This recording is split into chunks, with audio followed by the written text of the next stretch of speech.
আমাদের দেশের বিভিন্ন জায়গায় স্কুলের ছেলেরা ট্রাফিকের দায়িত্ব পালন করতেছে, খুব সুন্দর। আজকে দেখলাম ফজরেও দাঁড়ানো সদর হাসপাতাল মোড়ে, পাশাপাশি মেয়েরাও ডিউটি করতেছে, নারীরাও উদ্যোক্তা হইতেছে, কর্মঠ হইতেছে। সুন্দর, দেখতে সুন্দর, তবে এটা ভয়ঙ্কর সুন্দর।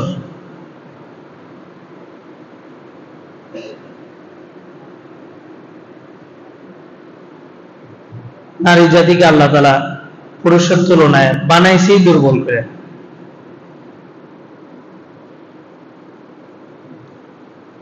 নারীরা নেতৃত্বে আসবে, এটা পশ্চিমাদের চাওয়া এবং তারা সেভাবেই কাজ করে।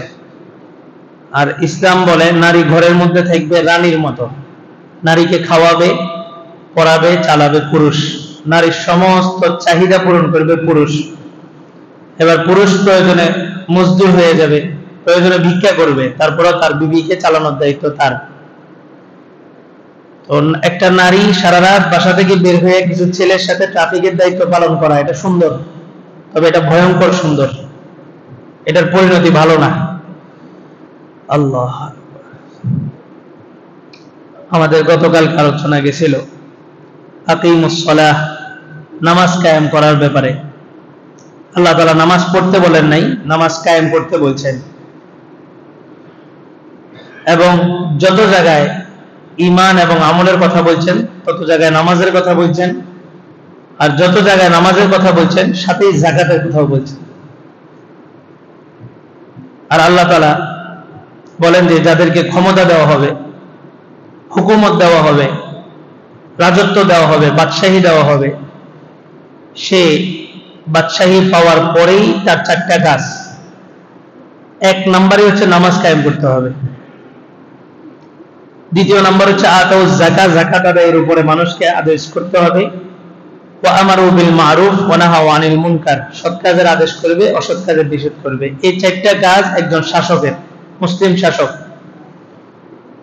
এক নম্বর হচ্ছে নামাজ কায়েম করবে। নামাজটা কেন এক নম্বরে কায়েম করবে? আল্লাহ নিজেই বলেন ইন্নাস সালাতা তানহা আনিল ফাহশাই ওয়াল মুনকার। এই একমাত্র পদ্ধতি সমাজকে গোছানো, সমাজকে সুশৃঙ্খল রাখার একমাত্র পদ্ধতিই হচ্ছে নামাজ। নামাজের মাধ্যমে সমস্ত মন্দ ফাহিশা কাজ থেকে সে বিরত থাকবে। কারণ এই নামাজ বান্দা আল্লাহর সাথে কথা বলে, আর বান্দা যখন আল্লাহর সাথে কথা বলে তার দিলের মধ্যে একটা নূর তৈরি হয়, একটা নূরানি একটা শক্তি তৈরি হয় তার অন্তরের মধ্যে। আর এই শক্তিটা এমন একটা শক্তি যেই শক্তিটা তাকে মন্দ কাজ থেকে বিরত রাখে। রাসূলের একটা হাদিস আছে, মান ক্বালা লা ইলাহা ইল্লাল্লাহ মুখলিসান দাখালাল জান্নাহ, যে ব্যক্তি কালিমা ইখলাসের সাথে পাঠ করবে সে জান্নাতে প্রবেশ করবে। তো সাহাবায়ে কেরাম আশ্চর্য হয়ে গেলেন, কোনো আমল নাই, কিছু নাই, শুধু কালিমা ইখলাসের সাথে পাঠ করলেই জান্নাতে চলে যাবে। তো আশ্চর্য হয়ে বললেন ওমা ইখলাসুহা ইয়া রাসূলুল্লাহ, এই কালিমার ইখলাসটা কি? রাসূল সংক্ষেপে উত্তর দিয়েছেন, কিন্তু অনেক বড় এটার পরিধি। রাসূল বলেন যে আন তাহজিজাহু আন মাহারিমিল্লাহ, এই কালিমার এতটাই পাওয়ার হবে যে এই কালিমা তাকে মন্দ কাজ থেকে বিরত রাখবে, এই কালিমা তাকে নামাজ ছুটা থেকে বিরত রাখবে, এই কালিমাই তাকে ঠেলে মসজিদে নিয়ে যাবে নামাজের জন্য। তো রাসূল বলছেন 5 ওয়াক্ত নামাজের পরে আয়াতুল কুরসি পড়লে জান্নাত, শুধুমাত্র আয়াতুল কুরসি পড়লেই জান্নাত। হ্যাঁ, কারণ আয়াতুল কুরসি পড়তে হলে আপনার 5 ওয়াক্ত নামাজ পড়তে হবে। আর যে ব্যক্তি 5 ওয়াক্ত নামাজ পড়বে আল্লাহ তাআলা তার মাধ্যমে অন্যান্য ভালো কাজ যেগুলো আছে জান্নাতে যাওয়ার জন্য এগুলো অটোমেটিক করায় নেবেন। তো একটা সমাজ বিনির্মাণ, সমাজ পরিবর্তনের মূল হাতিয়ার হচ্ছে নামাজ। এজন্য আল্লাহ বলছেন নামাজ পড়ো না, নামাজকে কায়েম করো। নামাজ পড়তে বললে আমি একা একা পড়লেও হয়ে যেত, কিন্তু আল্লাহ বলছে নামাজ কায়েম করো, দলবদ্ধভাবে জামাত আকারে নামাজ কায়েম করো, নিজের সন্তানদেরকে নিয়ে যাও। আলা কুল্লুকুম রাঈন ওয়া কুল্লুকুম মাসউলুন আন রাইয়াতিহি, রাসূল বলেন তোমরা প্রত্যেকেই জিম্মাদার। আমি বড় ভাই, তাহলে আমি আমার ছোট 2 ভাইয়ের জিম্মাদার। আমি বাবা, তাহলে আমি আমার সন্তান এবং আমার স্ত্রীর জিম্মাদার। আমি ছেলে, তাহলে আমি আমার বাবা এবং মায়ের জিম্মাদার। প্রত্যেকেই কোনো না কোনো অ্যাঙ্গেল থেকে জিম্মাদার।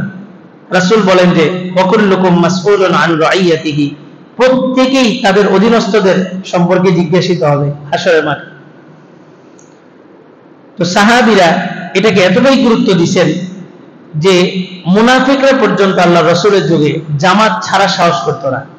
আর রাসূলের কঠিন হুঙ্কার, রাহমাতাল লিল আলামিন, দয়ালু নবী, এই নবী পর্যন্ত বলেন যে ব্যক্তি ইচ্ছাকৃতভাবে নামাজ কাজা করে, আমার মনে চায় আমি কিছু যুবককে বলি লাকড়ি একত্রিত করো, এই লাকড়িগুলা দিয়ে তাদের ঘরগুলা চালায় নি।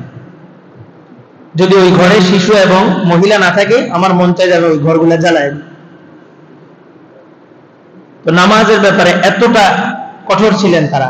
আর নামাজের মধ্যে ওনারা কেমন মজা পেয়েছেন, আলী রাদিয়াল্লাহু তাআলা আনহুর এক যুদ্ধের মধ্যে তীর রানের এই পাশ দিয়ে ঢুকে ওই পাশ দিয়ে বের হয়ে গেছে, এরপর ওপর একদম বরাবর হয়ে গেছে। আর তীরের মাথার মধ্যে এরকম 3 কোণা একটা চোক্কা থাকে, তো এটা টান দিয়ে বের করতে গেলে আরো অন্যান্য বস্তু যেগুলো আছে এগুলো সহ বের হয়ে যাবে।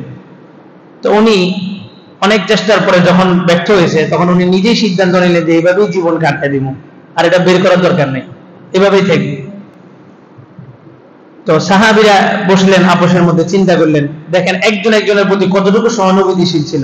অন্যান্য সাহাবীরা ওনার আড়াল হয়ে ওনারা পরামর্শ করছেন যে আলীর এই তীরটা আমরা কিভাবে বের করতে পারি।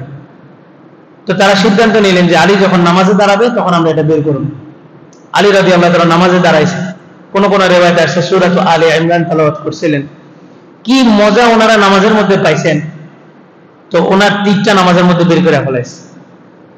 উনি নামাজের পরে দেখতেছে যে পিছনে সব লোক দাঁড়ায় আছে, তো উনি মনে করছে ওনার তীরটা বের করতে আসছে। উনি বলতেছে যে তোমরা কি আমার তীর বের করতে আসছো? আল্লাহর কসম খেয়ে বলতেছি এই তীর যদি বের করো আমি ইন্তেকাল করব। তো বলে যে আপনার তীরটা আমরা বের করে ফেলাইছি। কিরকম নামাজ ছিল। যুদ্ধের ময়দানে গেছে, 2 জন পাহারায় দাঁড়াইছে, 2 জন সাহাবী। একজন সাহাবী নামাজের মধ্যে সূরাতুল কাহফ তেলাওয়াত করতেছেন, আর দুশমনের একের পর এক তীর আসতে আসতে তার পিঠ পুরোটা ঝাঁঝরা হয়ে গেছে, কিন্তু নামাজ ছাড়েন নাই। পাশের সাহাবী বললেন যে তুমি তো নামাজটা ছেড়ে দিতে পারতা। তো বলে যে এত মজা পাইছি যে আমি নামাজটা ছেড়তে মন চাইতেছিল না। আর আমাদের মনে করেন পায়ে যদি মশা কামড় দেয়, তো আমরা দাঁড়ানো অবস্থা থেকে রুকু আরেকটা দিয়ে দিই, রুকু দিয়ে তারপরে মশা মারি। আল্লাহ। আবু বকর রাদিয়াল্লাহু তাআলা আনহু, ওনার ব্যাপারে বলা হয় উনি একদিন বিতিরে দাঁড়াইছিলেন, বিতিরের নামাজ এক রাকাতেই একদম সেহরির সময় হয়ে গেছে। সৌদিতে যারা গেছেন 6 ওয়াক্ত আজান হয় সৌদিতে, তাহাজ্জুদের সময় একটা আজান হয়। তো যখন তাহাজ্জুদের আজান দিছে, উনি তাড়াতাড়ি করে এবার বাকি 2 রাকাত শেষ করছে। তো ওনাকে বলল যে আপনার 1 রাকাত, কেউ কেউ বলছে ওসমান রাদিয়াল্লাহু তাআলার ঘটনা, বলে যে আপনার 1 রাকাতে এত লম্বা সময় যদি পার হয়ে যায় আপনি কিভাবে সমাজ সামলাইবেন? তখন উনি নেতৃত্বে ছিল, ওসমান রাদিয়াল্লাহু তাআলার খেলাফত চলতেছে।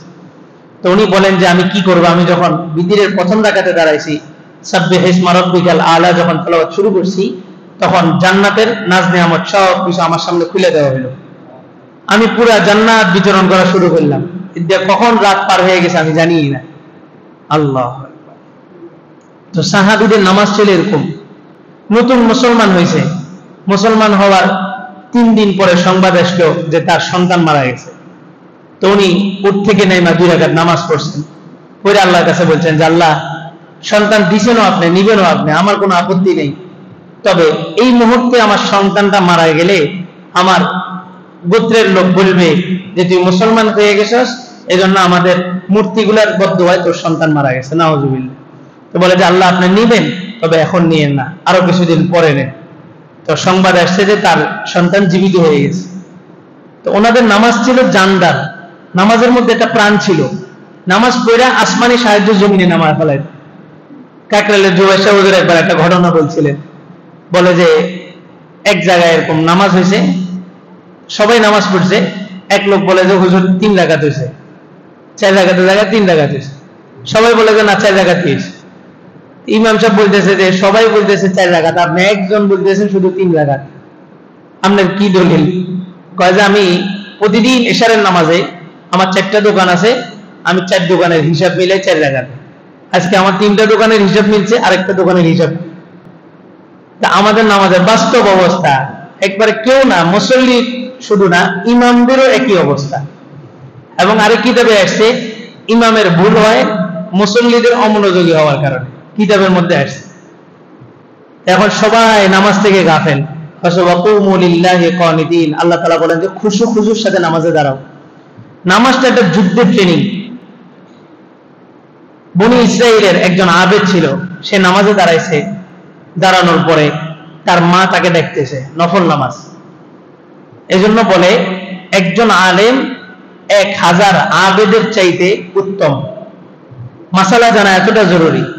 উনি নফল নামাজে দাঁড়াইছে, মাসালা হইল নফল নামাজে যদি দাঁড়ায়, মা যদি ডাকে, তাহলে যে কোনো বিপদ আপদ আসলে নফল নামাজ ছেড়ে দিয়ে ওই সময় ওই কাজে শরীক হবে। তো মা ডাকতেছে, সে জবাব দিতেছে না, সে নামাজে। জুরাইদ তার নাম, জুরাইদ অনেক বড় আবেদ ছিল। অনেকক্ষণ ডাকার পরে মার মনের মধ্যে কষ্ট চলে আসছে। সে তার নামাজ শেষ করে প্রায় এক বেলা, সকালে ডাকছে দুপুরে গেছে, অথবা দুপুরে ডাকছে বিকালে গেছে। যাওয়ার পরে মা বলছে আল্লাহ যেন তোরে মানুষের সামনে বেইজ্জতি করে। তো একদিন এক বেশ্যা মহিলা, ওনার যেই ইবাদতখানা ছিল জুরাইজের, সেখানে গেছে, যা বলতেছে যে আমার পেটের মধ্যে যে বাচ্চা, এই বাচ্চাটা তোমার। জুরাইজ আমার সাথে অবৈধ কাজ করছে। পুরা সমাজের মধ্যে এটা রটাই গেছে। আর হুজুরদের বিষয় সমাজে ছড়াইতে দেরি হয় না। সাদা জামায় দাগ লাগলে সবাই একদম মুহূর্তের ভিতরে এটা ছড়ায়। তো জুরাইজের ব্যাপারে যখন এই আপত্তি উঠছে, তখন মহল্লাবাসী সবাই একসাথে হয়েছে। তো জুরাইজ বলছে ঠিক আছে, আমাকে কিছুদিন সময় দাও, বাচ্চাটা প্রসব করো, তারপরে কথা বলবো। বাচ্চা প্রসব করছে, ওই যে মা বদদুয়া দিছিল, মার বদদুয়া কাজে লেগে গেছে। কিন্তু সে যেহেতু আবেদ ছিল, পরবর্তীতে বাচ্চা প্রসব হওয়ার পরে সে বাচ্চাকে বলছে, এই বাচ্চা তুমি বলো তোমার বাবাকে। তখন আল্লাহ তাআলা এই বাচ্চার জবান খুলে দিছে। এই বাচ্চা তখন ওখান থেকে বলছে যে আমার বাবা হচ্ছে অমুক, আমার মা হচ্ছে একজন বেশ্যা নারী, সে জুরাইজের উপর অপবাদ আনছে। 4 জন শিশু ছোটবেলায় কথা বলছে, তার মধ্যে এই জুরাইজের ঘটনা একজন। তো মাসালা যাই না, নামাজ পড়তে হবে। আল্লাহু আকবার। ওমর রাদিয়াল্লাহু তাআলা আনহু নামাজে দাঁড়াইছেন। এক গোলাম আয়েশা ওমর রাদিয়াল্লাহু তাআলা পেটের মধ্যে ছুরি ঢুকাই দিয়েছে ফজরের নামাজের সময়। ছুরি ঢুকাই দিয়েছে, ওমর রাদিয়াল্লাহু তাআলা আনহু নামাজ ছাড়েন নাই। আমরা বলি সামান্য কিছু হইলে সবাই নামাজ ছেড়ে দিত, একটা জোরে বিকট শব্দ হইলে সবাই নামাজ। তো ওমর রাদিয়াল্লাহু তাআলা পেটের মধ্যে ছুরি ঢুকাই দিয়েছে, উনি নামাজটা ছাড়েন নাই। কতটা গুরুত্বপূর্ণ কাজ মনে কইরা পিছন থেকে একজন স্থলাভিষিক্ত আব্দুর রহমান ইবনে আউফ রাদিয়াল্লাহু তাআলাকে সামনে টান দিয়েছে। আর সাহাবীরাও বুঝে গেছে মেজাজ কেমন ছিল। মসজিদে জোর কিবলাতাইন এখনো আছে মদিনাতে, মানে 2টা কিবলা। রাসূল এদিকে দাঁড়ায় বাইতুল মাকদাসের দিকে ফিরে নামাজ পড়তেছেন। তো রাসূলের মনের ইচ্ছা ছিল যে বাইতুল মাকদাস এটা তো ইহুদিদের কিবলা, মুসলমানদের একটা আলাদা কিবলা হইলে আমার কাছে ভালো লাগতো। রাসূল বারবার এই কারণে আসমানের দিকে তাকাইতেন। আল্লাহ তাআলা আয়াত নাযিল করলেন, কদ নারা তাকাল্লুবা ওয়াজহিকা ফিস সামা। রাসূল আপনাকে বারবার দেখতেছি, আসমানের দিকে তাকাইতেছেন। ফালানুওয়াল্লিয়ান্নাকা কিবলাতান তারদাহা, আমি আপনার পছন্দের যে কিবলা সেটা কি কিবলা হিসেবে নির্বাচন করব। ফাওয়াল্লি ওয়াজহাকা শাতরাল মাসজিদিল হারাম, নামাজ চলতেছে, নামাজ চলা অবস্থায় জিবরাইল আলাইহিস সালাম ওহী নিয়ে আসছেন। ফাওয়াল্লি ওয়াজহাক, আপনি আপনার চেহারাকে বাইতুল মাকদাস থেকে শাতরাল মাসজিদিল হারাম, মসজিদে হারামের দিকে ঘুরে নেন। নামাজ চলতেছে, রাসূল ওই দিক থেকে হাইটে আইসা এদিকে দাঁড়াইছেন। আর সাহাবায়ে কেরাম এমনি ঘুরেছিলেন, সবাই এইভাবে এদিক ঘুরে কাতার সারিবদ্ধ হয়ে গেছেন। মানে ইসলামের মেজাজ কি পরিমাণ এরা বুঝতেন। যখন যেটা নাজিল হয়েছে সাথে সাথে ওইটা করে ফেলাইছে। তো আব্দুর রহমান ইবনে আউফকে টান দিছে, উনি চলে গেছে। মেজাজ কিরকম ছিল? একটা মাসালা হইলো, কেউ যদি প্রথম কাতার পরিপূর্ণ হয়ে গেছে, দ্বিতীয় কাতারে কেউ নাই, সে একা, তখন মাসালা হইলো সামনের একজনের টান দিয়ে আইনার পিছনে দাঁড়ায় 2 জন একসাথে নামাজ পড়ে। এটা হচ্ছে মাসালা। এরকম বহু জায়গায় ঘটনা ঘটছে, সামনের জনের টান দিছে, এ নামাজ ছেড়ে দিয়ে পিড়েছে। মাসালা জানে না। মেজাজ কিরকম ছিল সাহাবীদের? আব্দুর রহমান ইবনে আউফকে টান দিয়ে সামনে দাঁড় করায় দিছে, ওমর রাদিয়াল্লাহু তাআলা পাশে শুয়ে গেছে। এখন এই গোলাম ওমরকে মারছে, মারিতে দৌড় দিবে, সাহাবায়ে কেরাম কেউ জায়গা দেয় না, সবাই টান টান হয়ে দাঁড়াইছে। এর ভিতরে আরো 7 জনকে সে খঞ্জর ঢুকাই দিয়েছে পেটের মধ্যে। ওমর রাদিয়াল্লাহু তাআলা আনহু সর্বশেষ উনি এটাতেই ইন্তেকাল করছেন। ওনার পেটের নাড়ি ভুঁড়ি সব ছিদ্র হয়ে গেছে, ওনাকে দুধ খাওয়ানো হয়েছে, দুধ এগুলা সরাসরি এখান থেকে বের হয়ে গেছে।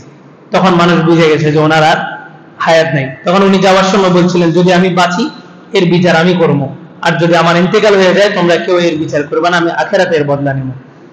এনাদের নামাজ ছিল এরকম, নামাজকে ছাড়তেন নেই, নামাজকে সবচাইতে বেশি প্রাধান্য দিয়েছেন, আর নামাজটাকে জানদার বানাইছেন। একজন বুজুর্গ বলছেন, বলে যে সাহাবায়ে কেরাম যদি এই যুগে আসতো, আমাদের এই যুগে, তা আমাদেরকে দেখে বলতো মুনাফিক, আমাদের নামাজ, আমাদের কথাবার্তা, চালচলন দেখে বলতো মুনাফিক, আর আমরা তাদেরকে দেখে বলতাম পাগল।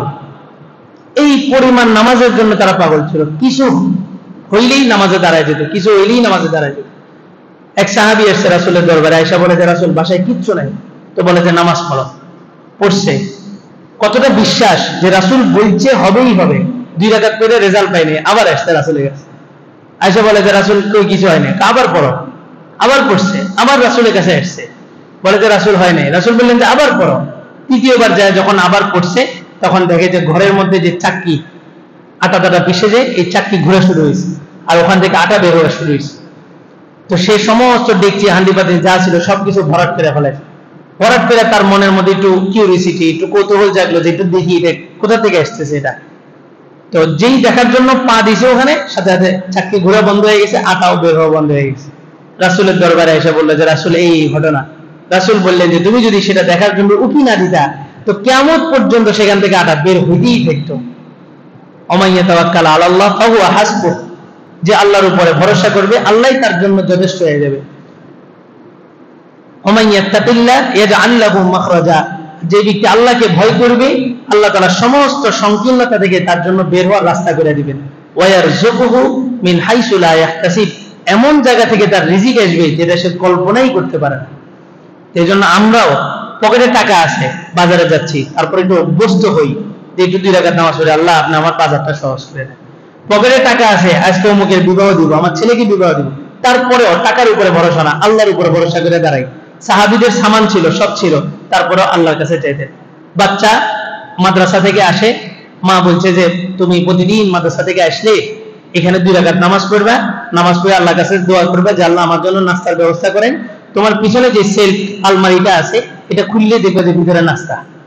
তো বাচ্চা প্রতিদিন মাদ্রাসা থেকে আসে 12টার সময়, আইসা 2 রাকাত নামাজ পড়ে আল্লাহর কাছে দোয়া করে। বাচ্চা সেজদায় গেলে অথবা বাচ্চা আসার আগেই মা একটা প্লেটের মধ্যে নাস্তা ওই আলমারির ভিতরে রেখে দেয়। তো বাচ্চার একই পয়দা হয়ে গেছে যে এটা আল্লাহই দে, আল্লাহই দে। একদিন ঘটনাক্রমে মা গেছে বেড়াইতে, আসতে দেরি হয়ে গেছে, জোহরের সময় হয়ে গেছে, 12টা বেজে গেছে। মা চিন্তা করতেছে এই ছেলের এতদিন সময় লাগে, এই ছেলের একটা বিশ্বাস তৈরি করছি, আজকে তো ছেলে বুঝা যাবে যে তার সাথে আমি ধোঁকাবাজি করছি। বিকালবেলা আসছে, আসার পরে মা বলতেছে, ছেলে বলতেছে মা আজকের ফলগুলো কোথা থেকে আসছে, এত মজা। মা দেখতেছে যে তার ঠোঁটের সাথে ফলের রস লেগে আছে, মা তার ঠোঁট থেকে একটু লাগাইছে মুখের মধ্যে। ওই ঘটনার মধ্যে আছে এই মা মরণ পর্যন্ত আর কোনোদিন তার পিপাসা আসে নাই, জান্নাত থেকে আল্লাহ তাআলা ফল পাঠিয়ে দিয়েছে। বাস্তব ঘটনা কিতাবের মধ্যে আসছে, গ্রহণযোগ্য কিতাবের মধ্যে। এটা হচ্ছে ইয়াকিন, যে আল্লাহর সাথে যেমন ইয়াকিন করবে আল্লাহ তার সাথে তেমন লেনদেন করবে। আনা ইনদা যন্নি আবদি বি, আল্লাহ নিজেই বলেন বান্দা আমার সাথে যেমন ধারণা করে আমি তার সাথে তেমন মুআমালা করি। ডাকাত দল গেছে এক বাড়িতে, জুব্বা টুব্বা পরা, ডাকাতি করবে, হুজুরের বেশ ধরছে। যেই বাড়িতে গেছে ওই বাড়ির মালিকের ছেলে পঙ্গু, পায়েরটা প্যারালাইজড, চলে না, অচল। তো মালিক মনে করছে কত বড় বড় বুজুর্গ 8-10 জন আসছে, ওদের থেকে পানি পড়া নিছে। মালিক নিজেও জানে না যারা ডাকাত। পানি পড়া নিয়ে সন্তানরে খাওয়াইছে, বুজুর্গ মনে করে পানি পড়া নিছে, সন্তানরে খাওয়ানোর সাথে সাথে সন্তানের পা ভালো হয়ে গেছে। পরদিন সকালে জানতে পারছে যে এই 8 জনই পুরা সমাজের মধ্যে, এলাকার মধ্যে লুটতরাজি করে গেছে। তো যেই যেমন ধারণা করে, তার সন্তান হয় না, সে মাজারে যায় বাবার কাছে চায়, তার ধারণা ওই মাজারের বাবাই তাকে সন্তান দিবে। আল্লাহ তাআলা তার ধারণা অনুপাতে ওই বিশ্বাসের উপরেই তাকে সন্তান দেয়, আর তার পরীক্ষাটাকে কঠিন করে তার হেদায়েতের রাস্তাকে বন্ধ করে দেয়। এই লোক আর কোনোদিন বিশ্বাস করবে না যে আল্লাহ দেয়। এই লোক মরণ পর্যন্ত এটাই বলে যাবে যে আমার বাবাই দিছে। আল্লাহু আকবার। আল্লাহ তাআলা আমাদের বিপদ আপদের সব কিছু নামাজের মাধ্যমে সমাধান করার তৌফিক দান করুন। সামনে 2 আয়াত পরেই আল্লাহ বলছেন ওয়াস্তাঈনু বিস-সাবরি ওয়াস-সালাহ, তোমরা সাহায্য চাও নামাজ এবং ধৈর্যের মাধ্যমে। আল্লাহ তাআলা বলনেওয়ালা শুননেওয়ালা সবাইকে আমল করার তৌফিক দান করুন।